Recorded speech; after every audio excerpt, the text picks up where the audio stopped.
හොඳයි. අපි දැන් මේ වෙනකොට ගෙනුම් කරන සමීකරණ පාඩමේ විශේෂිත කරුණු කීපයක්ම හඳුනාගෙන තියෙනවා. ඒ අනුව ගත්තහම ව්‍යාපාරයක ගනුදෙනු කියලා කියන්නේ මොනවද? ඒ ගනුදෙනු ව්‍යාපාරයේ ඇල්මැති පාර්ශවයන්ට සම්බන්ධ වෙන්නේ කොහොමද?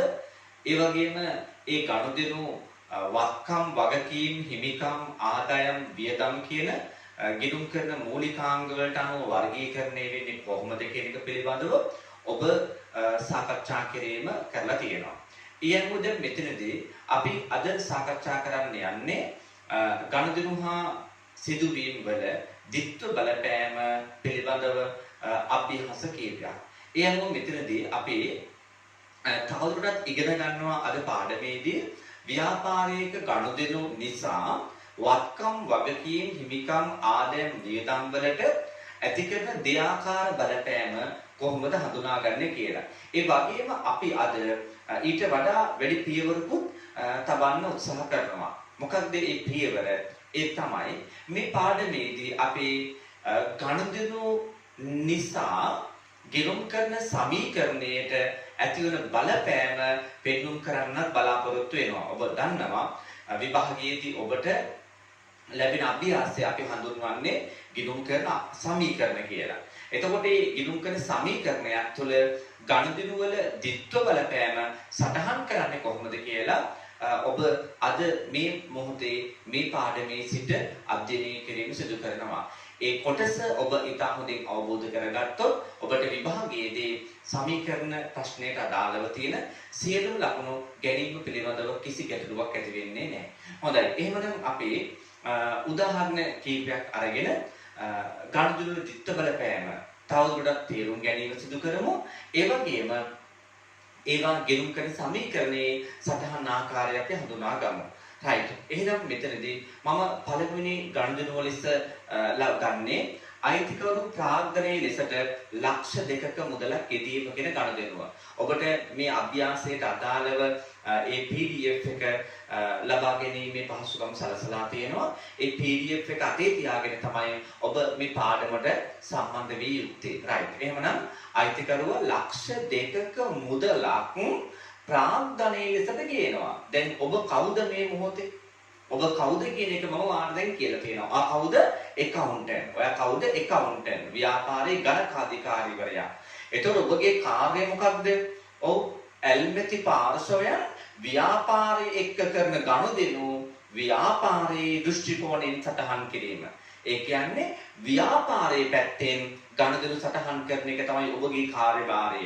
එහෙනම් දැන් ඔබ හඳුනගන්න accountant විදිහට ව්‍යාපාරයේ වත්කම්, වගකීම්, හිමිකම්, ආදායම්, වියදම් වලට මේ ගනුදෙනුවෙන් ඇතිවන බලපෑම කොහොමද වෙන්නේ කියලා. හරි දැන් හිතමු. අයිතිකරුවා මුදල් ගේනවා ව්‍යාපාරයට. ගේන්නේ ප්‍රාග්ධනයේ හැටියට. එතකොට මම මීට පෙර පාඩමේදී ඔබට අධ්‍යයනය කරවලා තියෙනවා. මුදල් ගේනකොට ව්‍යාපාරයේ මුදල් ප්‍රමාණය මොකද වෙන්නේ? වැඩි වෙනවා. මේ මුදල් ගේන්නේ අයිතිකරුවා ප්‍රාග්ධනයේ විදිහට. එහෙනම් අයිතිකරුවා ප්‍රාග්ධනයේ ගේන්න ඔහුට තියෙන ප්‍රාග්ධන අයිතියක් මොනවා වෙනවද? වැඩිවීමක් සිදු වෙනවා. ඔබ දන්නවා මුදල් කියලා කියන්නේ මොකක්ද? වත්කම් වලට අයිති වෙන දෙයක්. ඒ වගේම ප්‍රාග්ධනය කියලා කියන්නේ හිමිකමට අයිති වෙන දෙයක්. එහෙනම් ඔන්න අයිතිකරුවා මුදල් ගේනවා නම් ප්‍රාග්ධනයේ විදිහට ditthව බලපෑම. දැන් මේක අපි සටහන් කරන්න ඕනේ මෙන්න මේ ආකාරයේ සම්බන්ධතාවයක් තුළ. මේ සම්බන්ධතාවයට අපි කියන්නේ මොකක් කියලාද? ගිණුම් කරන සමීකරණය කියලා. මම ඒක ඔබට මේ ආකාරයකින් පැහැදිලි කරලා දෙන්නම්. දැන් අපි ගන්නවා මෙන්න මේ කාරණාව.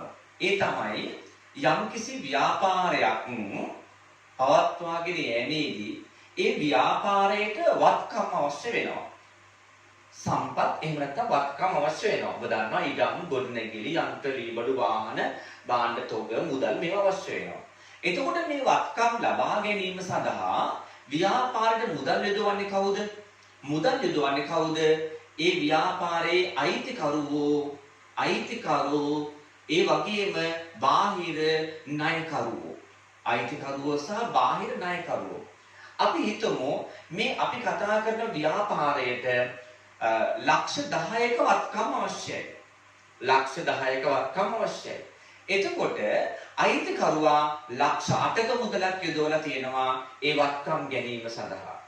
ඉතුරු සල්ලි ලක්ෂ 2 ව්‍යාපාරයෙන් ණයට තමයි අරන් තියෙන්නේ.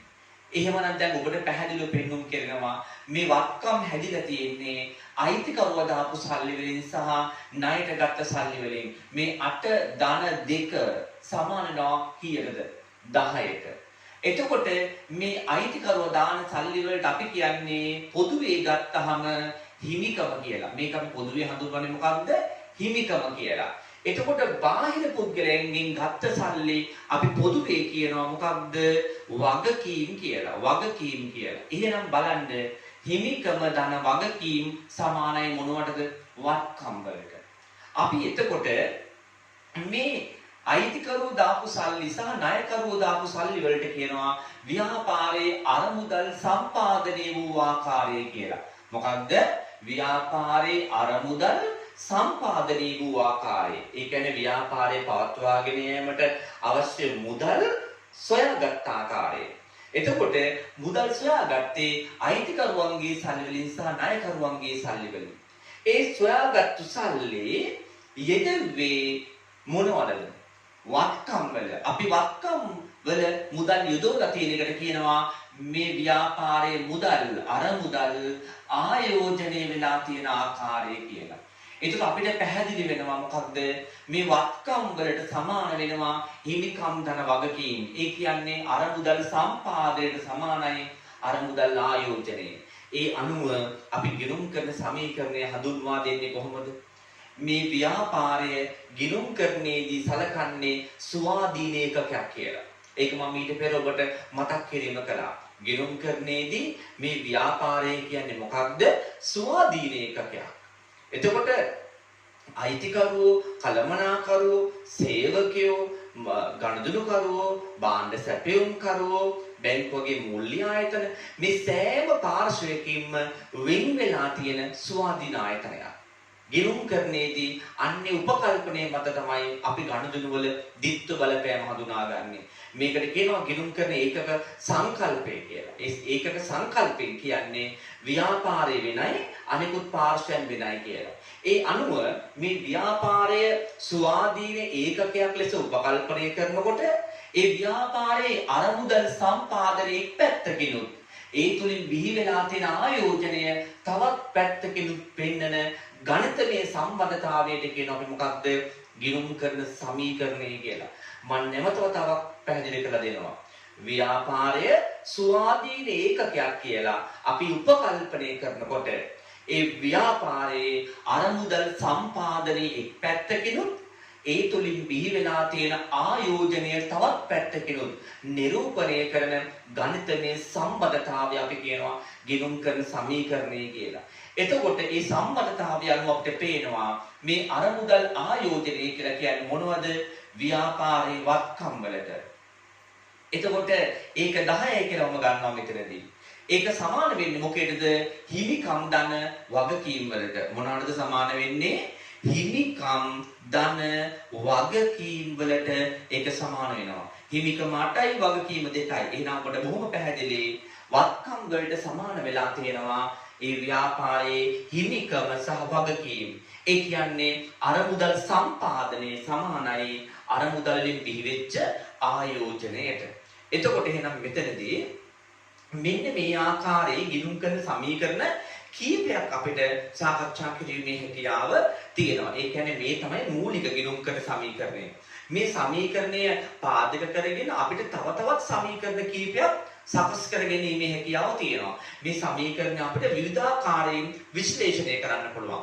ඒතකොට විභාගයේදී ඔබට ඒ ඕනෑම විශ්ලේෂණය කරපු සමීකරණයක් දීමේ හැකියාව තියෙනවා. මම මේ අවස්ථාවේදී ඔබට පැහැදිලි කරලා දෙන්නේ ඒ ගනුදෙනු මේ මූලික ගිණුම් කරන සමීකරණයට ගලපන්නේ කොහොමද කියලා. ඒ අනුව මම වත්කම් ටික මෙතන නිරූපණය කරලා තියෙනවා. ඒකට සමාන කරලා තියෙනවා මොකක්ද? හිමිකම් සහ වගකීම්. හිමිකම් සහ වගකීම් ආවුණා කියලා කිසි ගැටලුවක් නැහැ. ඒ අනුව මෙතනදී අපි එහෙනම් පළවෙනි ගනුදෙනුව ගත්තොත් ඔබට පැහැදිලිව පේනවා මුදල් කියන වත්කම වැඩි වෙලා තියෙනවා. ප්‍රාග්ධනයේ කියන හිමිකම වැඩි වෙලා තියෙනවා. කොහොමද එහෙනම් මෙතනදී අපි මේ පළවෙනි ගනුදෙනුව මේ සමීකරණය ඔස්සේ සටහන් කරන්නේ?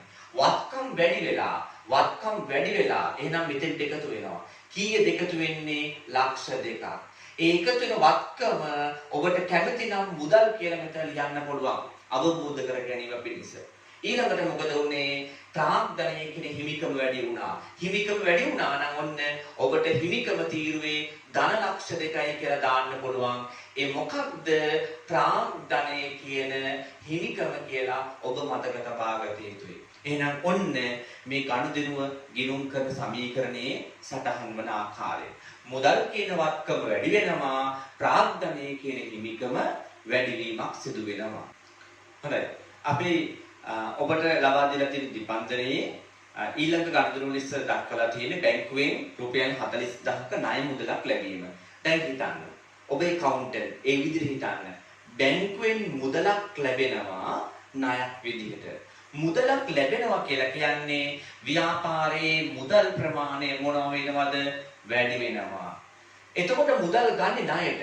මං කියලා තියෙනවා මීට කලින් ණය ගන්න අපේ ණය ප්‍රමාණය මොනවා වෙනවද? වැඩි වෙනවා.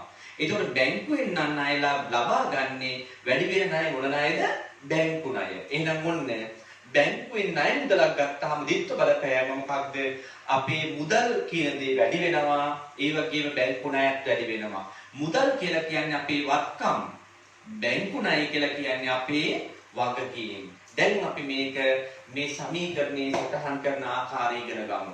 right. ඒ අනුව ගත්තාම වත්කම් වැඩි වෙලා දැන් දෙවෙනි ගනුදෙනුව වත්කම් වැඩි වෙලා. එහෙනම් මෙතෙත් එකතු වෙනවා කීයක්ද? රුපියල් 40000ක්. වැඩි වෙච්ච වත්කම මොකක්ද? මුදල් කියන වත්කම තමයි වැඩි වුනේ. එහෙනම් මෙතන අපි වරහන් ඉතුරු එනවා මුදල්. ඊළඟ බලපෑම බැංකු ණය කියන වගකීම් වැඩි වෙලා නම් අපි මෙතෙන්ට එනවා ධන 40000යි කියලා දානවා. මොකද්ද වගකීම් වර්ගය? බැංකු ණය. එහෙනම් ඔන්න අපේ දෙවෙනි ගනුදෙනුවේ දෙත්ත බලපෑම සහ එය ගිණුම් කරන සමීකරණයේ සටහන් කරන ආකාරය තමයි මේ හඳුනාගත්තේ. අපි යනවා ඊළඟට තුන්වෙනි ගනුදෙනුවට. රුපියල් 20000ක මෝටරයක් මිලට ගැනීම. මොකද කියන්නේ? රුපියල් 20000ක මෝටරයක් මිලට ගැනීම. ඒ කියන්නේ මොකද්ද? සල්ලි දීලා මෝටරයක් අරගෙන අපි ගනුදෙනුවක් දුන්නාම ඒ ගනුදෙනුවේ සැබෑ ස්වરૂපය හඳුනාගත යුතුයි. මේකේ තේරුම මොකක්ද? රුපියල් 20000ක මෝටරයක් ගැනීම කියලා කියන්නේ සල්ලි ගෙවලා මෝටරයක් ගන්නවා. ඒතකොට සල්ලි ගෙවනවා කියන්නේ ව්‍යාපාරයේ මුදල් මොනවා වෙනවද? අඩු වෙනවා. සල්ලි ගෙවලා ගන්නේ මෝටරයක්. ඒතකොට ගන්නේ මෝටරයක් නම් ව්‍යාපාරයේ මෝටර රථ මොනවා වෙනවද? වැඩි වෙනවා. මේක හරි පහසුයි තේරුම් ගන්න. මේ දෙකම මොනවද? වත්කම්. මුදල් කියන්නේ ව්‍යාපාරයක වත්කම, මෝටර කියන්නේ වත්කමක්. එහෙනම් එකම වත්කමක් වැඩි වෙලා ඒ જાතියම වත්කමක් මොනවා වෙනවද? අඩුවීමක් තමයි තියෙන්නේ. ඒ කියන්නේ වත්කම් වර්ගය තමයි වෙනස් වෙන්නේ. එහෙනම් අංක 3 කියලා අපි මෙහෙම දාලා කොහොමද සමීකරණය සටහන් කරන්නේ? වත්කම් තීරුවේ පමණයි. වත්කම් තීරුවේ අඩු වෙනවා රුපියල් 20000ක්. ඒ තමයි මොකක්ද? මුදල්. සල්ලි ගෙවුව නිසා මුදල් වත්කම අඩු වෙනවා. මෝටර වත්කම වැඩි වෙනවා. වැඩි වෙනවා 20000කින්. ඒ වැඩි වෙන්නේ මොනවද? මෝටර රථ කියන වත්කම. එහෙනම් ඔන්න අපි තුන්වෙනි ගනුදෙනුව හඳුනා ගැනීම අවසන් කරලා තියෙනවා. අපි ඊළඟ ගනුදෙනුවට එමු මෙහෙමම අත්පිට ගැනුම් 15000යි. කුමක්ද මේ අත්පිට ගැනුම් කියලා කියන්නේ? අත්පිට ගැනුම්. ඒ කියන්නේ මොකද්ද? ව්‍යාපාරය නැවත විකිණීමේ චේතනාවෙන් ලබා ගන්න වෙළඳ භාණ්ඩ වලට කියනවා ගැනුම් කියලා. නැවත විකිණීමේ චේතනාවෙන් ගන්න වෙළඳ භාණ්ඩ. ඒ කියන්නේ වෙළඳාම පිණිස ගන්න භාණ්ඩ වලට කියන්නේ ගැනුම්. මේවා මේ පාඩමේදී අපි තොගයකින් හඳුන්වනවා. මේවා හඳුන්වන්නේ මොනවද? තොගය. මේ භාණ්ඩ තොග තමයි ගන්නෙ. විකිණීමේ පරමාර්ථයෙන් තමයි මේවා ගන්නෙ. දැන් උදාහරණයක් ටෙක්ස්ටයිල් එකක අපි ගැනුම් කියලා කියන්නේ මොනවද? ඒ රෙදි වලට. එතකොට බුක් ෂොප් එකක ගැනුම් කියලා කියන්නේ පොත්පත් වලට. ඊළඟට අපි ආහාර විකුණන ආයතනයක ගැනුම් කියලා කියන්නේ ආහාර වලට. ඒ වගේම සපත්තු සෙරප්පු විකුණන ආයතනයක ඒ ගැනුම් කියලා කියන්නේ ඒ සපත්තු සෙරප්පු තොගවලට. එහෙමනම් බලන්න මෙතනදී බොහොම පැහැදිලිව අපිට තේරුම් ගන්න පුළුවන් මේකේ දිත්ව බලපෑම. බලන්න මේක වෙන්නේ මොකක්ද? අත්පිට ගැනුම්. ඒ කියන්නේ සල්ලි ගෙවලා අත්පිට මුදලට කියන්නේ සල්ලි වලට කියන එකයි. සල්ලි වලට ගන්නේ භාණ්ඩ. ඒතකොට සල්ලි ගෙවලා තමයි භාණ්ඩ ගන්න ඕනේ. සල්ලි ගෙවනවා කියන්නේ ව්‍යාපාරයේ මුදල් අඩු වෙනවා. සල්ලි වල භාණ්ඩ තොග ගන්නවා කියන්නේ ව්‍යාපාරේ භාණ්ඩ තොගේ මොනවා වෙනවද වැඩි වෙනවා. මේ දෙකම සලකන්නේ ව්‍යාපාරේ මොනවා ලෙසද? වත්කම් විදිහට. මම ඒක වත්කම් ගැන සාකච්ඡා කිරීමේදී ඔබට පැහැදිලි කරලා දීලා තියෙනවා. ඒ අනුව දැන් අපි කොහොමද මේක සමීකරණය තුල ගලපන්න ඕනේ? වත්කම් වලටම පමණයි. අඩු වෙනවා එක වත්කමක්, වැඩි වෙනවා තව වත්කමක්. එතකොට අඩු වෙන වත්කම මොනවද? අඩු වෙන වත්කම මුදල්. වැඩි වෙන වත්කම තොගය. ඉලක්කම කීයද? 15000යි. අඩු වෙන්නේ 15000කින් මොනවද? මුදල්. වැඩි වෙන්නේ 15000කින් මොනවද? ව්‍යාපාරයේ භාණ්ඩ තොගය. එහෙනම් අපි පස්වෙනි ගණනුව කෙරෙහි අවධානය යොමු කරමු. 6. අත්පිට විකුණුම්. අපිට කියනවා මොකක්ද? අත්පිට විකුණුම්. ඒ කියන්නේ සල්ලි වලට විකුණුම්, මුදලට විකුණුම් කියලා කියන්නේ. මුදල් වලට විකුණුම් කරලා තියෙනවා. එතකොට දැන් මේ ගත්ත භාණ්ඩ විකුණුම් කළා කියලා තමයි මේ කියන්නේ. එතකොට මේ ගණන්දෙනුව සටහන් කිරීමේදී ඔබ විශේෂයෙන්ම හඳුනාගත යුතු කරුණක් තියෙනවා. මේ භාණ්ඩවල අපිට මෙතන දීලා තියෙන්නේ විකුණුම් වටිනාකම විතරයි. මේ භාණ්ඩවල අපිට දීලා තියෙන්නේ මොකක්ද? විකුණුම් වටිනාකම විතරයි. මේ භාණ්ඩවල ගත් මිල අපිට දීලා නැහැ. එතකොට මේ භාණ්ඩවල ගත් මිල දෙන කොටයි විකුණුම් මිල දෙන කොටයි. අන්නේ ගත් මිල සහ විකුණුම් මිල කියන දෙකටම අපිට යම් යම් බලපෑම් සිදු වෙන ආකාරයේ සමීකරණය තුල සටහන් කරන්න වෙනවා. ගත් මිල ඒ කියන්නේ පිරිවැය සහ විකුණුම් මිල කියන දෙකම සම්බන්ධ කරගෙන සමීකරණයේ තොරතුරු සටහන් කරන්න වෙනවා. මේ දෙකම දීලා තියෙනවා නම්. හැබැයි තියෙන්නේ එකයි නම් ඒ තියෙන එක සම්බන්ධ කරගෙන තමයි අපි සටහන් කිරීම කරන්න ඕනේ. ඒ අනුව මෙතනදී අපි ගමු මෙතන මේ තියෙන විකුණුම් සටහන් කිරීම. අපිට කියන්නේ එතකොට අපිට විකුණුම් 2000යි. ඒ කියන්නේ අපිට කියන්නේ සල්ලි වලට කියන එකයි. සල්ලි වලට ව්‍යාපාරයේ භාණ්ඩ විකුණුම් කරලා තියෙනවා. එතකොට ව්‍යාපාරයේ භාණ්ඩ විකුණුම් කරනවා කියන්නේ ඔබ දන්නවා ව්‍යාපාරයේ භාණ්ඩ විකුණන්න ව්‍යාපාරයේ විකුණුම් කියන්නේ ආදායමක්. ඒ ආදායම මොනවා වෙනවද? වැඩිවීමක් සිදු වෙනවා. ව්‍යාපාරයේ භාණ්ඩ විකුණන්න ව්‍යාපාරයේ විකුණුම් කියන ආදායම මොනවා වෙනවද? වැඩි වෙනවා. ඒක ඔබ හොඳින් තේරුම් ගන්න ඕනේ. ඕනම ව්‍යාපාරයක භාණ්ඩ අලෙවි කරන්න විකුණන්න එයාලගේ විකුණුම් ආදායම තමයි ඉහළ යන්නේ.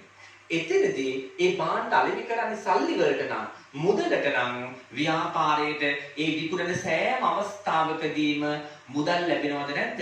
ඒ සෑම විකිණීමකදීම ලාච්චුට මුදල් ලැබෙනවා ව්‍යාපාරේ. එහෙනම් මේ මුදල් කියලා කියන්නේ මොකක්ද? වත්කමක්. එහෙනම් ඔන්න විකුණුම් වටිනාකම පමණක් දුන්නොත් ගණන්දිනුවේ දිත්ව බලපෑම. එතකොට කොහොමද මේක අපි සමීකරණය තුළ සටහන් කිරීම කරන්නේ? එතකොට මේ සමීකරණයේදී අංක 5 අපිට දීලා තියෙන වටිනාකම 2000යි. ඒ අනුව මෙතනදී මුදල් කියන වත්කම මොනවා වෙනවද? වැඩි වෙනවා. වත්කම් වැඩි වෙනවා. වත්කම් වැඩි වෙනවා කීයකද? 2000. ඒ මොන જાතියේද? මුදල් කියන වත්කම. එතකොට විකුණුම් කියන ආදායම වැඩි වෙලා. එතකොට ආදායම් කියන එක මේ සමීකරණය ඔබට දාන්න තැනක් නිරූපණය වෙනවද? නැහැ. වත්කම් වගකීම් හිමිකම් විතරයි තියෙන්නේ. ආදායම් සහ වියදම් දෙක මේ සමීකරණය තුල පේන්නේ නැහැ. අන්න එතනදී ඔබ තේරුම් ගත යුතු කරුණ තමයි ව්‍යාපාරයේ ආදායම් සහ වියදම් කියන දෙක අපි ගලපන්නේ හිමිකමට. ව්‍යාපාරයේ ආදායම් සහ වියදම් කියන දෙක ගලපන්නේ මොකේද? අපි හිමිකමට. ඇයි ඒ? ව්‍යාපාරයක් පවත්වාගෙනකොට ඒ ව්‍යාපාරයේ යම්කිසි ලාභයක් ලැබෙනවා නම් ඒ ලාභය අයිති කාටද? හිමිකවට. ඒ හින්දා මෙතෙන්දී ලාභයක් තියෙනකොට ඒ හිමිකවට තමයි අපි මේ ලාභය එකතු කරන්නේ. එතකොට මතක තියාගන්න මේ ලාභය කියන්නේ ආදායම් සහ වියදම් වල වෙනස. ආදායම් සහ වියදම් වල වෙනස. ආදායම් වැඩි නම් ලාභයි, වියදම් වැඩි නම් අලාභයි. එතකොට මේ ලාභය කියන එක හිමිකමට සම්බන්ධිත අයිතමයක් නම් ඒ ලාභය ගණනය කිරීමේදී පාවිච්චි කරන ආදායම් සහ වියදම් කියන දෙකත් හිමිකමට සම්බන්ධ කිරීමේ හැකියාව අපිට තියෙනවා. ඒ අනුව ආදායම් ලැබෙන්න අපි තේරුම් ගන්න ඕන දේ තමයි අයිතිකරුට තමන්ගේ හිමිකම වැඩි වෙනවා. වියදම් කරන්න අයිතිකරුගේ හිමිකම මොනවා වෙනවද? අඩු වෙනවා. එතකොට මේ සමීකරණය ඇතුලේ ආදායම් කියන ඒවා හිමිකමට එකතු වීමක් විදිහට වියදම් කියන ඒවා හිමිකමෙන් අඩුවීමක් විදිහට සටහන් කළ යුතුයි. ඒ අනුව මේ 2000ක මුදල් වත්කම වැඩි වෙන ගණන්දුව මේ ආකාරයෙන් දානවා. විකුණුම් ආදායම වැඩි වෙන එක අපි මොකද කරන්නේ? මෙන්න මේ හිමිකම් තීරුවට ඇවිල්ලා ධන 2000 කියලා දානවා. මොකක්ද මේ જાතිය? විකුණුම් කියලා කියන ආදායම. පැහැදිලිද? right. එතකොට අපි ඊළඟ ගණන්දුවට එහෙනම් අවධානය යොමු කරමු. අංක 6 ගණන්දුව. අංක 6 දී අපිට කියන්නේ ණයට ගැනුම් සිදු කිරීම කියලා. අංක 6 දී අපිට කියනවා මොකක්ද? ණයට ගැනුම්. එතකොට ඔබ මේ වෙනකොට සල්ලි වලට භාණ්ඩ ගැනීම පිළිබඳව අධ්‍යයනය කරලා තියෙන්නේ. අත්පිට මුදලට භාණ්ඩ ගැනීම පිළිබඳව මේ වෙනකොට අධ්‍යයනය කරලා තියෙන්නේ. එතකොට දැන් මෙතනදී අපි කතා කරන්නේ මුදලට භාණ්ඩ ගැනීම පිළිබඳව නෙමෙයි ණයට ගැනීම. දැන් බලන්න සල්ලි වලට භාණ්ඩ ගත්තරම් සල්ලි දීලා භාණ්ඩ ගත්තනම් මොකද උනේ කියලා? ව්‍යාපාරයේ මුදල් අඩු වෙනවා, භාණ්ඩ තොග වැඩි වෙනවා. අපි ඒක සටහන් කරේ කොහොමද? මේ ආකාරයට සල්ලි මුදල් දෙනවා, මුදල් කියන වත්කම දෙනවා, දීලා භාණ්ඩ තොගේ කියන වත්කම ලබා ගන්නවා. එතකොට මේ තොග අපි ණයට ගැනීමක් සිදු කළොත් ණයට ගත්තොත් මුදල් කියන එකට බලපානවද? නෑ. හැබැයි තොගේ බලපෑම එහෙමම ඉතුරු වෙනවා. ඇයි ඒ? සල්ලි දුන්නත් ණයට ගත්තා. අපි භාණ්ඩ තොග ලබා ගන්නවද නැද්ද? තොග ලබා ගන්නවා. එහෙනම් තොග වත්කම වැඩිවීමේ බලපෑම එහෙමම තියෙනවා. හැබැයි තව බලපෑමක් මේක නිර්මාණය වෙනවා. මේ භාණ්ඩ තොග ණයට ගත්තොත් අපි සල්ලි ගෙවිය යුතුයි. තොග ණයට ගත්තොත් සල්ලි ගෙවිය යුතුයි. ඒ ගෙවිය යුතු සල්ලි වලට කියන්නේ මොකක්ද? ණය හිමියෝ. නැත්තම් අපි කියනවා මොකක්ද? වෙළඳ ගෙවිය යුතු දෙයක් කියලා. ඒකට අපි කියනවා මොකක්ද? වෙළඳ ගෙවිය යුතු දෙයක් කියලා කියනවා. එතකොට මොකද වෙන්නේ? ණයට ගන්න ඒ ගෙවිය යුතු සල්ලි අපේ මොනවා වෙනවද? වැඩි වෙනවා. ගෙවිය යුතු සල්ලි කියලා කියන්නේ අපේ මොකක්ද? වගකීමක් බව මතක තබා ගන්න ඕනේ. එහෙනම් බලන්න අපි සල්ලි දීලා භාණ්ඩ ගත්තොත් මුදල් කියන වත්කම අඩු වෙනවා, තොග වත්කම වැඩි වෙනවා. ණයට ගත්තොත් මොකද වෙන්නේ? ණය හිමියෝ කියන වගකීමක් ඇති වෙනවා. ඒ වගේම තොග කියන වත්කම වැඩි වෙනවා. ඒ අනුව අපේ අංක 6 ගණන්දුව සටහන් කරන ආකාරය බලමු මේ සමීකරණය තුල. අංක 6. තොග වත්කම වැඩි වෙනවා. ඒ අනුව වත්කම් වැඩිවීම අපි සටහන් කිරීම කරන්න ඕනේ 4000කින් මේ ආකාරයට තොගය කියන වත්කම වැඩිවීම. එතකොට ණය හිමියෝ වගකීම් වැඩි වෙන එක වගකීම් වලට එකතු කරන්න ඕනේ 4000කින් මොකද්ද જાතිය? ණය හිමියෝ කියලා අපි හඳුනා ගැනීම කරනවා. හොඳයි. අපි එහෙමනම් ඊළඟ ගණනුව වෙත යමු. අංක 7. ණයට විකුණුම් සිදු කිරීම. ණයට විකුණුම් සිදු කිරීම කියද්ද 8000ක භාණ්ඩ ණයට විකුණුම් සිදු කිරීම. 8000කට ණයට විකුණනවා. දැන් බලන්න අපි කලින් විකිණීමක් ගැන කතා කළා. මුදලට විකුණුම් පිළිබඳව කතා කළා. දැන් කතා කරන්න හදන්නේ මුදලට නොවේ ණයට විකිණීම පිළිබඳව. ඔබ හොඳින් තේරුම් ගත යුතු කාරණාව තමයි මුදලට විකුණුවත් ණයට විකුණුවත් ව්‍යාපාරයේ විකුණුම් කටයුත්තක් සිදු කරා නම් ඒ විකුණුම් කටයුත්ත කරා නම් ව්‍යාපාරයේ විකුණුම් ආදායම වැඩි වෙනවාම තමයි. ව්‍යාපාරයේ සල්ලි අරගෙන විකුණුවත් ණයට විකුණුවත් යම් විකිණීමක් සිදු වෙනවද නැද්ද? විකිණීමක් සිදු වෙනවා. එහෙනම් මුදලට විකුණුවත් ණයට විකුණුවත් ඔබ තේරුම් ගන්න ඕනේ අභ්‍යාසය ඇතුලේ විකුණුම් කළා කිව්වනම් විකුණුම් කියන ආදායම අනිවාර්යෙන්ම වැඩි විය යුතුයි. හරිද? එතකොට මුදලට විකුණුවා කිව්වොත් මුදල් වලට බලපානවා. ණයට විකුණුවොත් බලපෑම ඇති වෙන්නේ කුමකටද? මම ඊට පෙර ඔබට වත්කම්වලදී කතා කළා ණයට විකුණුවොත් ව්‍යාපාරයේ භාණ්ඩ ණයට විකුණුම් කළොත් ඒ ණයට විකිණීම නිසා ණයට විකුණුම් සිදු කිරීම නිසා මුදල් ලැබිය යුතු වෙනවා කියලා අනාගතයේදී අපේ භාණ්ඩ අපි ණයට විකුණුවොත් අනාගතයේදී මුදල් ලබා ගත යුතුයි. ඒ කියන්නේ අපිට මුදල් ලැබිය යුතුයි. ඒ ලැබිය යුතු මුදල් වලට කියනවා මොකක්ද? ණය, ගැතියෝ නැත්නම් වෙළඳ ලැබිය යුතු දෑ කියලා. එතකොට අපි ණයට විකුණන අපේ ලැබිය යුතු මුදල් මොකද වෙන්නේ? ලැබිය යුතු මුදල් අපේ වැඩි වෙනවා. එතකොට මේ ලැබිය යුතු මුදල් කියන්නේ අපිට මොකක්ද? වත්කමක්. ඒ අනුව මෙතනදී ණයට විකුණුම් කළා නම් මොකද වෙන්නේ? විකුණුපු නිසා විකුණුම් ආදායම වැඩි වෙනවා. ණයට විකුණුපු නිසා ණය ගැතියෝ කියන වත්කම නැත්නම් වෙළඳ ලැබිය යුතු දෑ කියන වත්කම වැඩි වෙනවා කියලා ඔබ හඳුනාගත යුතුයි. ඒ අනුව අපි මෙතනදී මේ ගණිතරුව මේ සමීකරණය සටහන් කරනවා. කුමන ආකාරයෙන්ද? මේ විදිහට. ණය ගැතියෝ කියන වත්කම ඒක වැඩි වෙලා වත්කම් වැඩි වෙලා කීයද වටිනාකම 8000යි. අපි ලියනවා ණය ගැතියෝ. ඒ වගේම විකුණුම් කියන ආදායම වැඩි වෙලා ආදායම ගලපන්නේ හිමිකමට කියලා මම කිව්වා. එහෙනම් අපි විකුණුම් කියන ආදායම මොනවා වෙනවද? වැඩිවීමක් සිදු වෙනවා මේ ආකාරයෙන්. හොඳයි. අංක 8 ගණුදෙනු අපි සටහන් කරනවා. අංක 8 ගණුදෙනු විදිහට දීලා තියෙන්නේ විවිධ ආදායම් ලැබීම. විවිධ ආදායම් කියලා ආදායම් වර්ගයක් නැහැ. කුඩා ආදායම් කීපයක් එකතු කළාම ඒකට කියන පොදු නාමය තමයි විවිධ ආදායම්. එහෙනම් ව්‍යාපාරයේට විවිධ ආදායම් කියන ඒ ප්‍රමාණය ලැබිලා තියෙනවා මුදලින්. කුමක්ද දිත්ත බලපෑම? ආදායමක් ලැබෙනකොට ව්‍යාපාරයේ ලැබෙන්නේ මුදලින්නේ. ඒ නිසා මුදල් වැඩි වෙනවා. එතකොට මේ මුදල් ලැබෙන්නේ කුමක් වෙනුවෙන්ද? ආදායමක් විදිහට. ආදායම් ලැබෙන්නේ ඒ ආදායම විවිධ ආදායම් කියලා කියන ඒ ආදායම් ප්‍රමාණයක් මොනවා වෙනවද? ඒ ආදායම් ප්‍රමාණයක් වැඩි වෙනවා. ව්‍යාපාරයට යම්කිසි ආදායමක් ලැබෙනවා නම් අනිවාර්යයෙන්ම ලැබෙන්නේ මුදලින් නිසා මුදල් කියන වත්කම මොනවා වෙනවද? වැඩි වෙනවා.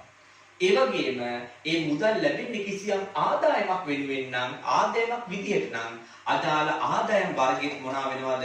වැඩිවීමක් සිදු වෙනවා. දැන් අපි මේක සමීකරණේ ගලපන්නේ කොහොමද? මුදල් වත්කම වැඩි වෙනවා. එහෙනම් මේ වත්කම් වල වැඩිවීමක් ලෙස සටහන් කළ යුතුයි. කීයද වටිනාකම? රුපියල් 3000යි. වත්කම් වල වැඩි වෙන්න ඕනේ. වැඩි වෙන්නේ මොකක්ද? මුදල් කියන වත්කම. ඒ වගේම මෙතනදී ආදායමක් නිසා ඒක හිමිකමට තමයි එකතු කරන්නේ. කීයද වටිනාකම? රුපියල් 3000යි. අපි කියනවා ඒකට මොකක්ද? විවිධ ආදායම්. අපි ඒකට කියන්නේ මොකක් කියලාද? විවිධ ආදායම් කියලා. ඊළඟට කියනවා ඊළඟ අංක 9 රුපියල් 600ක ගැනිලි සිදු කිරීම. රුපියල් 600ක ගැනිලි සිදු කිරීම කියලා අපිට කියනවා. එතකොට කුමක්ද ගැනිලි ලෙස ඔබ හඳුනා ගන්න? කුමක්ද ගැනිලි කියලා කියන්නේ? ගැනිලි. ව්‍යාපාරයේ මුදල් සහ භාණ්ඩ අයිතිකරුවා පෞද්ගලික ප්‍රයෝජනයට අරගෙන ගියොත් ඒක අපි හඳුන්වන්නේ මොනවා කියලාද? ගැනිලි කියලා. දැන් බලන්න ව්‍යාපාරයේ මුදල් අරගෙන ගිහිල්ලා තියෙනවා කීයක්ද? 600ක්. එතකොට ව්‍යාපාරයේ මුදල් බෙදලා ගිනිච්චනම් ව්‍යාපාරයේ මුදල් මොකද වෙන්නේ? අඩු වෙනවා. ඒ අරන්යනේවට කියනවා මොනවාද? ගැනිලි. ඉතින් ගැනිලි කරන්න එයාගේ ගැනිලි ප්‍රමාණයත් මොකද වෙන්නේ? වැඩි වෙනවා. අයිතිකරුවා මුදල් අරන් ගියේ ව්‍යාපාරයේ තියෙන මුදල් ගෙදර අරන් ගියේ. එහෙනම් ව්‍යාපාරයේ මුදල් මොකද වෙන්නේ? අඩු වෙනවා. ඒ අරන්යනේවට කියන්නේ ගැනිලි. එහෙමනම් ඒ විදිහට අරන් යන්න ඒ ගැනිලි කියන ප්‍රමාණය මොනවා වෙනවද? වැඩි වෙනවා. එතකොට මුදල් කියලා කියන්නේ ව්‍යාපාරේ වත්කමක්. ගැනිලි කියලා හඳුනාගන්නේ කොහොමද? හිමිකමේ අඩුවීම. මම ඊට පෙර ඔබට පැහැදිලි කරලා දීලා තියෙනවා අයිතිකරුවාගේ හිමිකම කියන්නේ ඔහුට ව්‍යාපාරයේ සම්බන්ධයෙන් තියෙන අයිතිය. අයිතිකරුගේ හිමිකම කියන්නේ ඔහුට ව්‍යාපාරයේ සම්බන්ධයෙන් තියෙන අයිතිය. ඔහු ලක්ෂ 8ක් ව්‍යාපාරේ ගෙනාව නම් ප්‍රාර්ථනයේ හැටියට ඔහුට ඒ මොහොතේ තියෙන ව්‍යාපාරයේ අයිතිය කොච්චරද? ලක්ෂ 8යි. හැබැයි ඒ ගෙනාවු මුදල් එයා අරන් ගියා නම් එයාගේ හිමිකම මොනවා වෙනවද? අඩුවීමක් සිදු වෙනවා. එහෙනම් මෙතනදී ගැණිලි කියන්නේ හිමිකමේ අඩුවීමක්. අපි මේකට කියනවා ඍණ හිමිකම් කියලා. මේකට කියනවා මොකක්ද? ඍණ හිමිකම් කියලා. එහෙමනම් මෙතනදී මේ 600ක ගැණිලි කොහොමද සටහන් කරන්නේ? අංක 9. මුදල් කියන වත්කම් අඩු වෙනවා. වත්කම් අඩු වෙනවා 600කින්. මොකද්ද ජාතිය? මුදල්. හිමිකම මොනවා වෙනවද? අඩු වෙනවා. ගැණිලි වැඩි වුණාට ගැණිලි වැඩි වෙනවා කියන එකේ තේරුම හිමිකම අඩු වෙනවා කියන එකයි. එහෙනම් මේ හිමිකම අඩු වෙනවා කීයකින්ද? 600කින්. අපි ඒවට කියනවා මොකක්ද? ගැණිලි කියලා. හිමිකම අඩු වෙනවා 600කින්. අපි කියනවා මොනවද? ගැණිලි කියලා. right. අංක 10. අයිතිකරු පෞද්ගලික ප්‍රයෝජනයට 5000ක භාණ්ඩ ගෙන යෑම. ඔන්න එයා ඉස්සෙල්ලා සල්ලි අරන් ගියේ. දැන් අරන් යන්නේ මොනවද? මුදල් නෙමෙයි. පෞද්ගලික ප්‍රයෝජනයට එයා අරගෙන ඒවට කියනවා මොනවද? ගැණිලි. කලින් එයා අරගෙන ගියේ මොනවද? මුදල්. දැන් අරන් යන්නේ විකුණන්න තියෙන භාණ්ඩ. දැන් ඔබ දකින්න ප්‍රායෝගික accountant විදියට විකුණන්න තියෙන භාණ්ඩ තොග අයිතිකරු ගෙන අරන් යනවා. ඒතර විකුණන්න තියෙන භාණ්ඩ තොග මොකද වෙන්නේ? ව්‍යාපාරයේ විකුණන්න තියෙන භාණ්ඩ තොගය. ඒ භාණ්ඩ තොගය මොනවා වෙනවද? අඩුවීමක් වෙනවා. මේ අරන් ගැනීමට කියන්නේ කොහොමද? ගැණිලි. ඒ අනුව මෙතන බලපෑම වෙනස් වෙනවද? වෙනස් වෙන්නේ. එහෙනම් කුමක්ද වෙන්නේ? තොග කියන වත්කම අඩු වෙනවා. ගැණිලි නිසා හිමිකම අඩු වෙනවා. එහෙනම් අංක 10 ගණදෙනු අපි සටහන් කරන්නේ වත්කම අඩු වෙනවා. right වටිනාකම අපිට දීලා තියෙන්නේ රුපියල් 5000යි. අඩු වෙනවා මෙතනින්. එතකොට එතන අපි දානවා තොගය කියලා. තොගය කියන වත්කම අඩු වෙන්නේ. ඊළඟට මේ අරන් ගැනීමට කියන්නේ ගැණිලි. ඒක නිසා අනිවාර්යයෙන් හිමිකමක් මොනවා වෙනවද? අඩුවීමක් සිදු වෙනවා. එතකොට මේ ආකාරයට අපි ගණදෙනු වල දිත්ව බලපෑම හඳුනා ගැනීම සහ ඒවා මේ සමීකරණය තුළ සටහන් කළ යුතුයි. මම තව ගණදෙනු කීපයක් මේ පළමු අභ්‍යාසයේ ලෙස සාකච්ඡා කිරීම සිදු කරනවා. ඒ අනුව අපි යොමු වෙමු ඊළඟ ගණදෙනු වල. 11 වෙනි ගණදෙනුව. අපිට කියනවා රුපියල් 600ක වේතන ගෙවීම. ඔබට මතක් වෙන්න ඕනේ වේතන කියන්නේ මොනවද? ව්‍යාපාරයේ සේවකයන්ගෙන් අපි ව්‍යාපාරයට අවශ්‍ය යම් යම් කාර්යයන් කරව ගන්නවා. ඒ සේවකයන්ට ගෙවන වැටුප අපි හඳුන්වන්නේ වේතන එහෙම නැත්නම් වැටුප් කියලා. ඒ අනුව මෙතනදී සේවකයන්ට වේතන ගෙවලා තියෙනවා. ඒක ව්‍යාපාරයේ වියදමක් බව ඔබ දන්නවා. එතකොට අපි සේවකයන්ගෙන් වැඩ ගත්තා. ඒ වැඩ ගත්ත නිසා තමයි මේ වේතන කියන වටිනාකම අපිට ගෙවන්න වෙන්නේ. එහෙනම් මේ වෙනකොට ඔබ තේරුම් ගන්න ඕනේ වේතන කියලා වියදමක් මේ ව්‍යාපාරයට ඇති වෙලා ඉවරයි. වේතන කියලා වියදමක් මේ ව්‍යාපාරයට ඇති වෙලා ඉවරයි. ඇයි? සේවකයන්ගෙන් මේ වෙනකොට වැඩ අරගෙන තියෙන්නේ. ඒකයි මේක ගෙවන්න ඕනේ කියලා කියන්නේ. ගෙවුවා කියන්නේ. එහෙමනම් වේතන කියලා වියදමක් ඔන්න ඇති වෙලා තියෙනවා. ඒක මුදලින් ගෙවුවා කියලා අපිට කියනවා. මුදලින් ගෙවුවා නම් ව්‍යාපාරයේ මුදල් කියන වත්කම් මොනවා වෙනවද? අඩුවීමක් සිදු වෙනවා. එහෙනම් මම ඔබට මීට පෙර දිත්ව බලපෑමේ සාකච්ඡා කළ ආකාරයට ඕනෑම වියදමක් ගෙවුවා කිව්වහම අදාළ වියදම වැඩි වෙනවා. ඒ වගේම මුදල් වත්කම අඩුවීමක් සිදු වෙනවා. ඒ අනුව දැන් අපි මේ 11 වෙනි ගණදෙනුව සටහන් කළ යුතුයි. වත්කම් අඩු වෙනවා. එතකොට අපිට වටිනාකම දීලා තියෙන 600 වත්කම් අඩු වෙනවා. මොකක්ද? මුදල් කියන වත්කම. ඒ වගේම මේක වියදමක්. එතකොට මම ඔබට මීට පෙර පැහැදිලි කළා ව්‍යාපාරයක ආදායම් සහ වියදම් සටහන් කරන්න මේ සමීකරණය තුල අපිට වෙනම ස්ථාන පෙන්눔 කර නැත්නම් මේ ආදායම් සහ වියදම් ගලපන්නේ මොකේද? හිමිකමට කියලා. ආදායම් නිසා හිමිකම වැඩි වෙනවා කිව්වා. වියදම් නිසා අයිතිකරුගේ හිමිකම අඩු වෙනවා කිව්වා. ඒ අනුව මෙතනදී මේ හිමිකමෙන් තමයි අපි අඩු කරන්නේ රුපියල් 600ක් වරහන් ඇතුළේ අපි ලියනවා වේතන කියලා. එහෙනම් ඔන්න අංක 11 ගණදෙනුව අපි සටහන් කිරීමක් කළා. එහෙනම් අපි යමු අංක 12 ගනුදෙනුවට. අපිට කියන්නේ මොකක්ද? අපිට කියනවා මාසයේ විදුලි වියදම 800ක් වුවත් එය මෙතෙක් ගෙවා නැත. මාසයේ විදුලි වියදම 800යි. ඒතර අපි දැනගන්න ඕනේ ඔන්න වියදමක් ඇති වෙලා තියෙන්නේ. මොකක්ද? විදුලිය කියලා වියදමක් ඇති වෙලා තියෙනවා. හැබැයි අපිට කියනවා ඒ වියදම ගෙවා නැත. ගෙවුවා නම් මුදල් අඩු වෙනවා මෙතන. ඒ වගේ මෙතන මුදල් අඩු වෙන්න පුළුවන්. නමුත් ගෙවලා නැහැ කියන්නේ අපි ඒක හඳුනාගන්නේ උපචිත විදුලිය කියන වගකීම විදියට. ඒ වියදම මාසයේ වියදම ගෙවුවේ නැත්නම් අපි හඳුනා ගන්නවා ඒක අනාගතයේදී ගෙවිය යුතු මුදලක් හැටියට. ඒක වගකීමක් බවට පත් වෙනවා. එහෙනම් මේ විදිහට වගකීමක් අපිට ඇති වෙනවා මේ විදුලි වියදම ගෙවුවේ නැත්නම්. එහෙනම් ඔන්න විදුලි වියදම උපජිත වුණා කිව්වොත් ditth බලපෑම මොකක්ද? වියදම ඇති වෙලා තියෙන්නේ. විදුලිය කියන වියදම ඇති වෙලා තියෙන්නේ. ඒක ගෙවා නැත කිව්වහම උපජිත විදුලිය කියලා වගකීමක් නිර්මාණය වෙනවා කියලා ඔබ තේරුම් ගත යුතුයි. එහෙනම් අපි කොහොමද මේක ගලපන්නේ? ඔව් අංක 12 ගනුදෙනුව. උපජිත විදුලිය කියලා වගකීමක් ඇති වෙලා තියෙනවා. විදුලිය කියලා වියදමක් ඇති වෙලා තියෙනවා. වියදමක් ගලපන්නේ මේ වගේ සමීකරණයක කොටෙන්ද? හිමිකමට. එහෙනම් හිමිකමේ මොනවා වෙනවද? අඩු වෙන්න ඕනේ ඒ සංඛ්‍යාව. කීයද වටිනාකම අපිට දීලා තියෙන්නේ 800යි. ඒ අනුව 800කින් හිමිකම අඩු වෙනවා. ඒ අඩු වෙන්නේ විදුලිය කියන වියදම නිසා. එතකොට උපජිත විදුලිය කියලා වගකීමක් ඇති වෙනවා. එහෙනම් මේ වගකීම් වලට එකතු වෙනවා 800ක්. අපි ඒකට කියනවා උපජිත විදුලිය කියලා. ඒකට අපි කියනවා මොකක්ද? උපජිත විදුලිය කියලා. එහෙමනම් ඔබ තේරුම් ගන්න ඕනේ ඕනෑම වියදමක් මුදලින් ගෙවුවනම් අදාළ වියදම වැඩි වෙනවා, මුදල් වත්කම අඩු වෙනවා. ඕනෑම වියදමක් මුදලින් ගෙවුවනම් අදාළ වියදම වැඩි වෙනවා, මුදල් වත්කම අඩු වෙනවා. ඕනෑම වියදමක් උපජිත වුණා නම් ඒ කියන්නේ ඒ මාසයට අදාළ වියදම මාසයේ අවසානයේදී ගෙවලා නැත්නම් මොකද වෙන්නේ? අදාළ වියදම වැඩි වෙනවා වගේම උපජිත වියදම් කියලා වගකීමුකුත් ඇති වෙන බව ඔබ තේරුම් ගත යුතුයි. right. ඊළඟ ගනුදෙනුව අංක 13. ගොඩනැගිලි 1000ක රුපියල් 1000ක ගොඩනැගිලි අලුත්වැඩියා වියදම් දැරීම. ගොඩනැගිලි අලුත්වැඩියා වියදමක් ගෙවවලු. අංක 13 විදිහට අපිට දීලා තියෙන්නේ ගොඩනැගිලි අලුත්වැඩියා වියදමක් ගෙවුවා කියලා. ඔබ තේරුම් ගන්න තියෙන්නේ මෙච්චරයි. වේතන වෙනුවට දැන් මොකද්ද වෙන්නේ?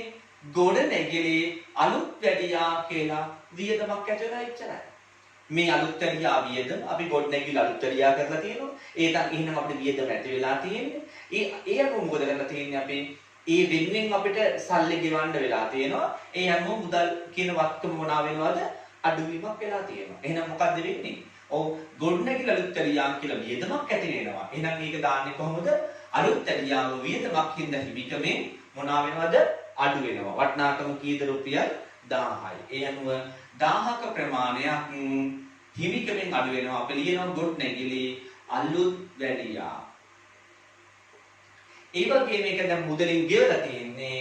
ඒක නිසා මුදල් කියන වත්කමක් මොනවා වෙනවද? ඔව් මුදල් කියන වත්කමත් අඩුවීමක් සිදු වෙනවා. අංක 14 ගනුදෙනුව. රුපියල් 1000ක සංග්‍රහ වියදම් දැරීම. දැන් තේරුම් ගන්න ගොඩනැගිලි අලුත්වැඩියා වෙනුවට දැන් එනවා මොකක්ද? සංග්‍රහ කියලා වියදමක්. දැන් සංග්‍රහ වියදමක් ඇති වෙලා තියෙනවා. ඒක මුදලින් ගෙවලා තියෙනවා. ඒක තමයි කියන්නේ සංග්‍රහ වියදම් දැරීම. සංග්‍රහ වියදම ගෙවලා. එහෙනම් සංග්‍රහ කියලා වියදමක් ඇති වෙලා තියෙනවා. එහෙනම් කොහොමද අපි සටහන් කරන්නේ? අංක 14 සංග්‍රහ කියලා වියදමක් ඇති වෙලා තියෙනවා. වියදමක් ඇති වුණා නම් ඒක හිමිකමෙන් මොනවා වෙනවද? අඩුවීමක් සිදු කරනවා. රුපියල් 1000යි. හිමිකමෙන් අඩු කරනවා 1000යි. මොකක්ද? සංග්‍රහ වියදම. ඒක මුදලින් ගෙවලා. මුදලින් ගෙවලා නිසා පැහැදිලිවම මුදල් කියන වත්කමක් මොනවා වෙනවද? මුදල් කියන වත්කමත් අඩුවීමක් සිදු වෙනවා. ඊළඟට අපි සටහන් කරන්න යන්නේ අංක 15 ගනුදෙනුව. අංක 15 ගනුදෙනුව අපි සටහන් කිරීම කරනවා. මොකක්ද කියන්නේ? 500කට විකුණන ලද භාණ්ඩ ආපසු එවීම. වරහන් ඇතුලේ තියෙන ණයට. රුපියල් 500කට විකුණපු භාණ්ඩ ආපසු එවුවා කියලා කියනවා. ණයට විකුණපු භාණ්ඩ ආපසු එවුවා කියලා කියනවා. ඔබ එහෙනම් ඉතාම හොඳින් මේක තේරුම් ගන්න ඕනේ. ණයට විකුණුම් සටහන් කරපු එකක් මතක් කරගෙනම. භාණ්ඩ ණයට විකුණුණා මොකද කරේ? ණයට විකිණීමේදී ඔබ දැක්කා විකුණුම් කටයුත්තක් වෙන නිසා එතන විකුණුම් වැඩි වුණා. ඒ වගේම එතන ණයට විකුණන්න ණය ගැතියෝ කියන જાතිය මොකද උනේ? වැඩි වුණා. හරි. අපි ණයට භාණ්ඩ විකුණුවොත් අපිට ඒ වෙනුවෙන් මුදල් ලැබිය යුතුයි කියලා කිව්වා. එහෙනම් ඒ ණයට විකිණීම නිසා වෙන්නේ මොකක්ද? අපේ විකුණුම් කටයුත්තක් වෙන නිසා විකුණුම් ආදායම මොකද වෙන්නේ? වැඩි වෙනවා. ඒක ණයට විකුණනකොට ඒ වෙනුවෙන් අපිට මුදල් ලැබිය යුතුයි. භාණ්ඩ ණයට විකුණුවාම ණයට විකුණනවා කියන්නේ ඒ වෙනුවෙන් අපිට මුදල් ලැබිය යුතුයි. එහෙනම් මේ ලැබිය යුතු මුදල් කියන වක්කමක් මොනවා වෙනවද? අපේ වැඩි වෙනවා. එතකොට අපේ රුපියල් 100ක 500ක භාණ්ඩ ආපසු ඉවුවා කියලා කියන්නේ හිතන්නේ නම් එහෙම. රුපියල් 500ක භාණ්ඩ විකුණුම් කළා නම් කොහොමද වෙන්නේ? අපේ භාණ්ඩ විකුණනවා ණයට. රුපියල් 500ක භාණ්ඩ ණයට විකුණනවා මොකද වෙන්නේ? විකුණුම් කළා නම් විකුණුම් කියන ආදායමක් ඇති වෙනවා 500කින්. ඒක ණයට විකුණුම් නිසා ණය ගැතියෝ කියන වත්කමක් ඇති වෙනවා 500කින්. දැන් වෙලා තියෙන්නේ අපි විකුණු භාණ්ඩ යම් හේතුවක් නිසා අපිට ආපහු හරවලා යවනවා. හිතන්නකෝ අපි මේ විකුණු භාණ්ඩවල භාණ්ඩ වර්ගය වැරදි කියලා. ඒ භාණ්ඩ ඒ බ්‍රෑන්ඩ් එක වැරදි කියලා හිතන්නකෝ. වෙනස් බ්‍රෑන්ඩ් එකක් අපි විකුණලා තියෙන්නේ. ඒතකොට එයා මොකද කරන්නේ? මේක අරන් ගිහිල්ලා ඉල්ලපු බ්‍රෑන්ඩ් එක නොවන නිසා ආපහු ගෙනත් දෙනවා අපිට මේක එපා කියලා. එහෙනම් මොකද වෙන්නේ? විකුණනකොට ණය ගැතියෝ කියන වත්කම සහ විකුණුම් ආදායම දෙකම වැඩි වුණා. ඒ භාණ්ඩ ආපහු අපිට ගෙනත් දෙනකොට මොකද වෙන්නේ? මේ ණය ගැතියෝ සහ විකුණුම් කියන ආදායම කියන දෙකම අපේ මොනවා වෙනවද? අඩු වෙනවා. විකුණන වෙලාවේදී ආදායමක් ඇති වුණා. ඒවා ආපසු ගෙනත් දෙනකොට ආදායම අඩු වුණා.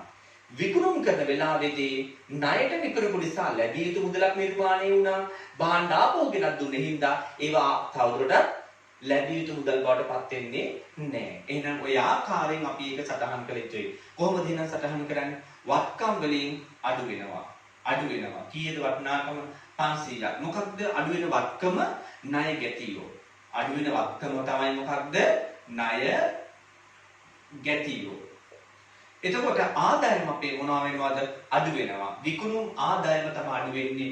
ආදායම අඩු වෙන එක අපේ හිමිකමෙන් තමයි අඩු කරන්නේ. රුපියල් 500ක විකුණුම් ආදායමක් මොනවා වෙනවද? විකුණුම් ආදායමක් අපේ අඩුවීමක් සිදු වෙනවා. ඒක ඔබට අවශ්‍ය නම් ආපසු එවුම් කියලා නම් කිරීමේ හැකියාව තියෙනවා. එතකොට මේ විකුණුම් ආදායම තමයි අඩු වෙන්නේ. නැත්තම් අපි කියනවා මේකට ආපසු එවුම් කියලා. ඊළඟට අපි බලමු 16 වෙනි ගනුදෙනුව. රුපියල් 100කට ණයට ගන්නා ලද භාණ්ඩ ආපසු යැවීම. අපි භාණ්ඩ ණයට අරගෙන තියෙනවා. ඒ ණයට ගත්ත භාණ්ඩ මොනවා වෙලා තියෙනවද දැන්?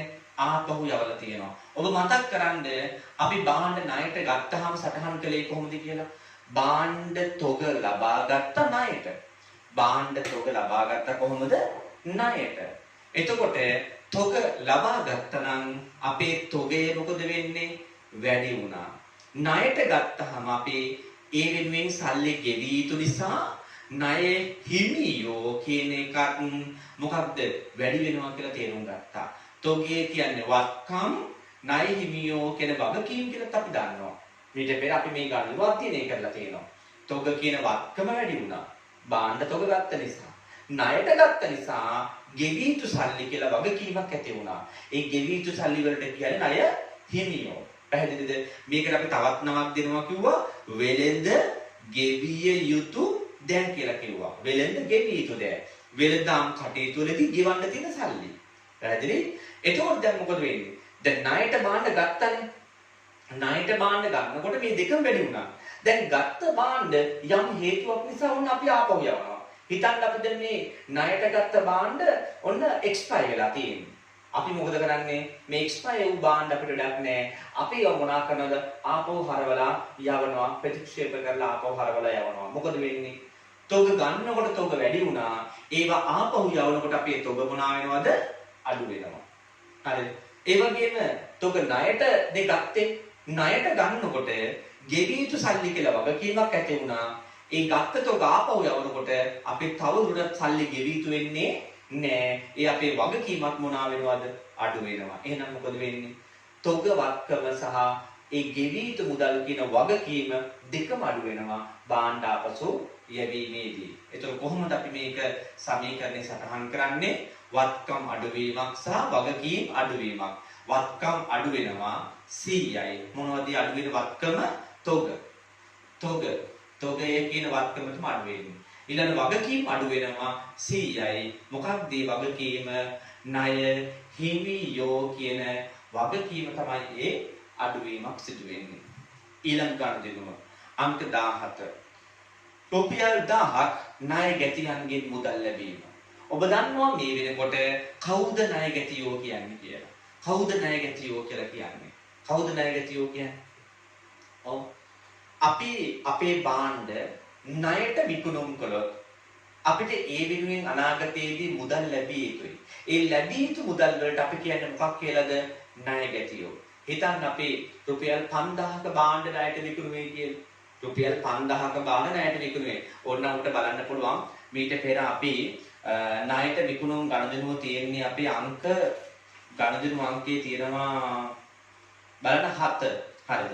ගණදෙනුව අංක 7 යටතේ තියෙන්නේ 8000කට ණයට විකුණුම්. නේද? හරි. 8000කට ණයට විකුණුම් තියෙනවා. හරිද? එතකොට දැන් මේ 8000ක ණයට විකුණුම් කළාම ණය ගැතියෝ 8000ක් ඇති වුණානේ. දැන් වෙන්නේ මොකක්ද? අපිට ඒ ණය ගැතියන්ගේ මුදල් ලැබෙනවා. එතකොට මුදල් ලැබෙනකොට ව්‍යාපාරයේ මුදල් මොකද වෙන්නේ? ව්‍යාපාරයේ මුදල් වැඩි වෙනවා. එතකොට ණය ගැතියගේට මොකද වෙන්නේ? ණය ගැතියගේ ණයට විකුණුම් කළාම ණය ගැතියෝ 8000කින් වැඩි වුණා. ඒ ණය ගැතියගේ සල්ලි හම්බෙනකොට 1000ක් දැන් ණය ගැතියගේ කීය දක්වා පහළ යනවද? 7000 දක්වා පහළ යනවා. එතකොට ණයට විකුණන වෙලාවේදී ණය ගැතියෝ කියලා වත්කමක් ඇති වෙනවා 8000කින්. ඒ අයගේ සල්ලි ලැබෙනකොට ඒ ණය ගැතියෝ කියන වත්කම මොකද වෙන්නේ? ඔව් ණය ගැතියෝ කියන වත්කම මොනවා වෙනවද? අඩුවීමක් සිදු වෙනවා. දැන් ණය ගැතියෝ වත්කම කීයද එතකොට එහෙනම්? 8000ක ණය ගැතියන්ගෙන් 1000ක් සල්ලි හම්බුණා නම් මුදල් වත්කම වැඩි වෙනවා 1000කින්. ණය ගැති වත්කම 7000 දක්වා අඩු වෙනවා. අපි තුන් තව 2000ක් හම්බුණා කියලා එයාලගෙන්. එහෙනම් මුදල් වත්කම වැඩි වෙනවා. ණය ගැති වත්කම කීය දක්වා අඩු වෙනවද? 7000 ඉඳලා 5000 දක්වා අඩු වෙනවා. අපි තුන් මේ 5000ක් ලැබුණා කියලා ණය ගැතියන්ගෙන් අපිට සල්ලි. එහෙනම් මුදල් වත්කම වැඩි වෙනවා. ණය ගැති වත්කම බිඳුව දක්වා අඩු වෙනවා. තවදුරටත් අපිට යාගේ මුදල් ලැබිය යුතු වෙන්නේ නැහැ. මොකද යා දෙන්න තියෙන සල්ලි සේරම අපිට ලබා දීලා ඉවරයි. ඒ කියන්නේ අපේ පැත්තෙන් ගත්තොත් ලැබෙන්න තියෙන සල්ලි සේරම අපිට ලැබිලා ඉවරයි. එහෙනම් සටහන් කරන්නේ කොහොමද අපි මේක? මුදල් කියන වත්කම වැඩි වෙනවා, ණය ගැතියෝ වත්කම අඩු වෙනවා. right. එතකොට එහෙනම් අපි ඒක අංක 17 ගලපන්නේ වත්කම් වලටමයි. මුදල් වත්කම වැඩි වෙනවා. වටිනාකම දීලා තියෙන්නේ අපිට රුපියල් 1000යි. මුදල් කියන වත්කම වැඩි වෙනවා 1000යි. ණය ගැතියෝ කියන වත්කම මොනවා වෙනවද? ණය ගැතියෝ කියන වත්කම මොනවා වෙනවද? අඩු වෙනවා රුපියල් 1000කින්. හොඳයි. අපි බලමු ඊළඟ ගණදෙනුව කුමක්ද කියලා. රුපියල් 1200ක් දුරකථන ගාස්තු ගෙවීම. 1200ක් දුරකථන ගාස්තු ගෙවලා. ඔබ දන්නවා දුරකථන ගාස්තු කියන්නේ වියදමක්. ඒතකොට මෙතන සංග්‍රහ වියදම් මෙලුවට ඔන්න අලුතෙන් එනවා දුරකථන ගාස්තු කියලා වියදමක්. ඒක මුදලින් ගෙවු බවක් සඳහන් වෙනවා. එහෙනම් කුමක්ද වෙන්නේ? දුරකථන ගාස්තු කියලා වියදමක් ඇති වෙලා තියෙනවා. එය මුදලින් ගෙවලා තියෙනවා. එතකොට දුරකථන ගාස්තු කියන වියදමක් ඇති වුණා නම් අනිවාර්යෙන් හිමිකමෙන් අඩු වෙනවා ඒ වටිනාකම. කීයද ඒ රුපියල් වටිනාකම? රුපියල් 1200යි. 1200ක් හිමිකමෙන් අඩු වෙනවා දුරකථන ගාස්තු කියලා තමයි අපි ඒකට කියන්නේ. ඒ වගේම මුදල් කියන වත්කමත් අඩු වෙනවා කීයකින්ද? රුපියල් 1200කින්. 19 වෙනි ගණන දෙනවා. අපිට අංක 19 ලබා දීලා තියෙනවා රුපියල් 1000ක් ණය හිමියන්ට මුදල් ගෙවීම. ණය හිමියන්ට මුදල් ගෙවීම. දැන් ඔබ මේ වෙනකොට දන්නවා ණය හිමියෝ කියන්නේ කවුද? කවුද ණය හිමියෝ කියන්නේ? ඔව්. ණයට භාණ්ඩ තොග ගැනීම නිසා අපි ගෙවන්න තියෙන සල්ලි. භාණ්ඩ තොග, වෙළඳ භාණ්ඩ තොග ණයට ගැනීම නිසා ගෙවන්න තියෙන සල්ලි වලට අපි කියනවා මොකක්ද? ණය හිමියෝ. එතකොට දැන් අපි ඒ ණය හිමියන්ට සල්ලි ගෙවනකොට අපේ මුදල් මොකද වෙන්නේ? අඩු වෙනවා. එතකොට ගෙවන්න තියෙන සල්ලි ගෙවනකොට ඒ ගෙවිය යුතු සල්ලි, ඒකේ ණය හිමියන්ට මොකද වෙන්නේ? ඔව්. දැන් අපි ණයට ගත්තා නම් හිතන්න අපි රුපියල් 5000ක බාන්න ණයට ගත්තේ. දැන් අපි එහෙනම් සල්ලි කීයක් ගෙවිය යුතුද ණය හිමියන්ට? 5000ක් ගෙවිය යුතුයි. අපි මේකෙන් හිතමු ගෙවලා තියෙන රුපියල් 1000යි කියලා. දැන් ණය හිමියන්ට සල්ලි ගෙවනකොට ඔව් 1000ක් ගෙවුවාම ඒ ගෙවිය යුතු තිබුණු 5000 දැන් කීය දක්වා අඩු වෙනවද? රුපියල් 4000 දක්වා අඩු වෙනවා. ගෙවන්න තිබුණේ රුපියල් 5000යි. ඒකට තමයි ණය හිමියෝ කියන්නේ. 1000ක් අපි ඇයට ගෙවුවාම මුදලින් ගෙවුවාම මුදල් අඩු වෙනවා කියලා දන්නවනේ. එතකොට ණය හිමියාගේට මොකද වෙන්නේ? ණය හිමියාගේ 5000 ඉඳලා දැන් කීයකින්ද 1000කින් අඩු වෙනවා 4000 දක්වා. එතකොට අපි ගෙවන්න ඕනේ ඇයට 4000ක් විතරයි. එහෙනම් ණය හිමියන්ට සල්ලි ගෙවනකොට ණය හිමියෝ කියන වගකීම අපේ මොනවා වෙනවද? අඩු වෙනවා. අපි හිතමු තව 2000ක් ඇයට ගෙවුවා කියලා. එහෙනම් 4000 ඉඳලා ණය හිමි වගකීම අපි කීය දක්වා අඩු වෙනවද? 2000 දක්වා අඩු වෙනවා. අපි හිතමු ඉතුරු 2000ක් ගෙවුවා කියලා. දැන් කීයක් වෙනවද වගකීම? කීයක්වත් නෑ. මොකද අපි ගෙවන්න තියෙන සල්ලි සියල්ලම ගෙව අවසන්. එහෙනම් මුදල් කියන වත්කම අඩු වෙනවා. ණය හිමියෝ කියන වගකීමත් අඩු වෙනවා. අංක 19 වත්කම් අඩු වෙනවා. රුපියල් වටිනාකම අපිට දීලා තියෙන 1000යි. රුපියල් 1000කින් මුදල් කියන වත්කම අඩු වෙනවා. ඒ වගේම ණය හිමියෝ වගකීම් අඩු වෙනවා. කීයකින්ද? ණය හිමි කියන වගකීම් අඩු වෙනවා රුපියල් 1000කින්. අපි සාකච්ඡා කරන අවසන් ගම් දෙනවා. ණය පොලි ගෙවලා තියනවලු කීයකින්ද? රුපියල් 1000කින්. ඔබ දන්නවා ණය පොලි කියන්නේ මොකක්ද? ණය පොලි කියන්නේ දුරකථන ගාස්තු, ගොඩනැගිලි අලුත් එළියා සංග්‍රහ වේතන වගේ තවත් වියදමක් තමයි ණය පොලි කියන්නේ. ණය පොලි කියන්නේ ව්‍යාපාරයේ තවත් වියදමක්. ඒ ණය පොලිය ගෙවලා තියෙනවා. ණය ගත්තොත් පොලිය ගෙවන්න වෙන බව අපි දන්නවා. ණය ගත්තොත් මොකද වෙන්නේ? පොලියක් ගෙවන්න වෙනවා අනිවාර්යෙන්. ඒ පොලිය කියන්නේ ව්‍යාපාරයේ කුමක්ද? වියදමක්. ණය අරගෙන යම් කල්ගත වීමක් ඇති වුණොත් ඒක ගෙවන්න අනිවාර්යෙන් පොලියකුත් ගෙවන්න වෙනවා. එහෙනම් මෙතෙන්දී පොලි කියලා වියදමක් ඇති වෙලා තියෙනවා. ඒක මුදලින් ගෙවලා තියෙනවා. මුදලින් ගෙවුව නිසා මොකද වෙන්නේ? රුපියල් 1000කින් මුදල් කියන වත්කම අපේ මොනවා වෙනවද? අඩු වෙනවා. ඒ වගේම පොලි කියන්නේ වියදමක් නිසා අනිවාර්යයෙන්ම රුපියල් 1000කින් හිමිකමත් අඩු වෙනවා. ලියන්නේ අපි පොලි වියදම කියලා. එහෙනම් ඔය ආකාරයට අපි ගණදෙනු 20ක් අරගෙන ඒකේ දිට්ඨ බලපෑම සාකච්ඡා කිරීම කළා. ඉතින් අපි ඊළඟ අභ්‍යාසවලදී අපි විවිධාකාරයේ ගෙනුම් කර සමීකරණ වලට ගණදෙනු සටහන් කරන ආකාරය හඳුනාගත යුතුයි. right.